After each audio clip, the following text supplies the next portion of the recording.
এখন আগে তো শুরু করি না। বিসমিল্লাহির রহমানির রহিম, আল্লাহর নামে শুরু করছি। হবে। আসসালামু আলাইকুম। করবো শুরু। হ্যাঁ এটা শুনবা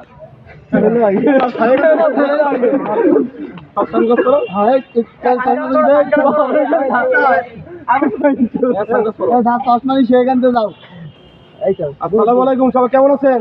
আলহামদুলিল্লাহ। না এখন নাই বলা করে 1 2 4 3 বা 3 তোমার। আসসালামু আলাইকুম, সবাই কেমন আছেন? প্রিয় দর্শক ভাইরা, আপনারা লাইভ দেখছেন। আমার এই সাইডে আছে কানা, এত অন্ধ, আমি তো চোখে দেখতে পাই না। আর বক্তব্য দেওয়ার মতো কোনো কথাই নেই। তারপরে আপনাদের সামনে আসছে আমি সাতক্ষীরা জেলার কৃতি সন্তান, আমি সেই রিয়াজ। যে আর দীর্ঘ কয়টা বছর ধরে আমরা যে বিভিন্ন প্রোগ্রাম নেই, বিভিন্ন জায়গায় আমরা একটা দলবদ্ধ টিম, আমরা একটা কলেজের কিছু কিছু ছেলেরা আছে, কিছু ইউনিভার্সিটিতে আছে, কিছু হাই স্কুল লাইফে ছোটো ভাইদের নিয়ে আপনাদের সামনে ডাইরেক্ট লাইভ আছি।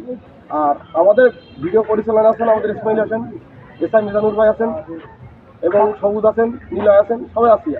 আমরা দেখতে পাচ্ছেন আমি রিয়াজ সাতক্ষীরা জেলা থেকে আমরা নাটোর গণভবন দেখার জন্য পরিদর্শন করার জন্য পিছিয়ে আমরা দেখতে পাচ্ছি যে শহীদ মিনার। আমার পাশে আছেন আমার প্রিয় শ্রদ্ধেয় নেতা আজমির, মুখ্য কলম আজমির, এবং লজ্জা পাইছে, ঠিক আছে। সে বলতে যাচ্ছে যে কিছুদিনের জন্য যে আমাদের শহীদ মিনারে যে ফুল জমা হতো, আমাদের বিভিন্ন শ্রদ্ধেয় কথা হতো, তা কিছু মানুষ আমাদের কাছে প্রশ্ন করছে যে ভাই, আজ বঙ্গবন্ধু সে আদর্শ নেই, বঙ্গবন্ধু নাই, বঙ্গবন্ধুর প্রতি স্মৃতি অনুযায়ী করে আমরা শহীদ মিনারে ফুল দিতাম, আমরা রাত 12টা একে উইজ করতাম। কিন্তু সেই উইজ আমরা করবো, জামাত উঠুক আর বিএনপি উঠুক, বাংলাদেশে আমরা চাই যে শান্তি পাবেন, ন্যায় বিচারক, অন্যায়ের প্রতিবাদকারী সমাজসেবক এবং দেহদরিদ জননেত্রী বঙ্গবন্ধুর কন্যা। সবাই বলছে সে মাটি মানুষ, কিন্তু আমাদের নিরীহ ছাত্র ছাত্রীদের নির্মমভাবে আমাদের মারছে। অনেক ছাত্রছাত্রী আমাদের